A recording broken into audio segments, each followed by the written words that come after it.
हमें हमेशा बेसहारा परिवारों की सहायता करने के लिए उत्साहित होना चाहिए। इस संदर्भ में हर एक समर्थवान मनुष्य की यह जिम्मेवारी बनती है कि वो अपने से कमजोर, पीड़ित और दुखी इंसान की सहायता करे।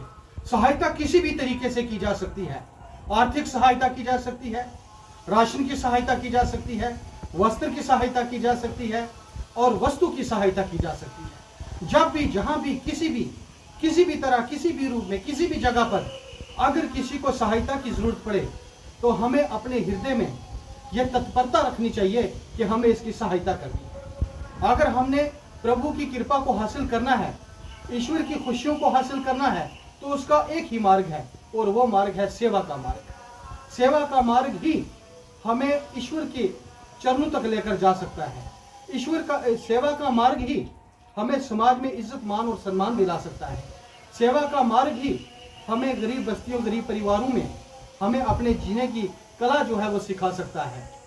सेवा का मार्ग सबसे बड़ा है, लेकिन सेवा का दृष्टिकोण साफ और सुथरा होना चाहिए।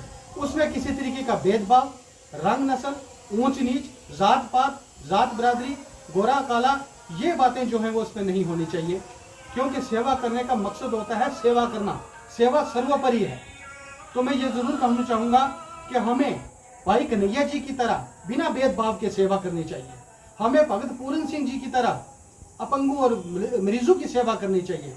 हमें मदर टेरेसा जी की तरह बिना स्वार्थ के लोगों की सेवा करनी चाहिए। सेवा से ही हम ईश्वर की खुशियों को हासिल कर सकते हैं और समाज में अपनी इज्जत और मान बढ़ा सकते हैं।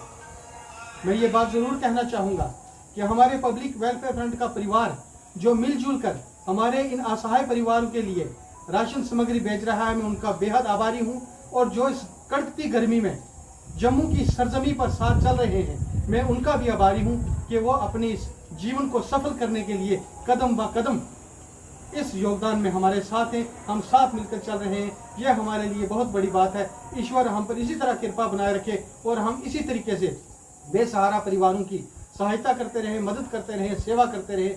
यही हमारा उद्देश्य है। शुक्रिया।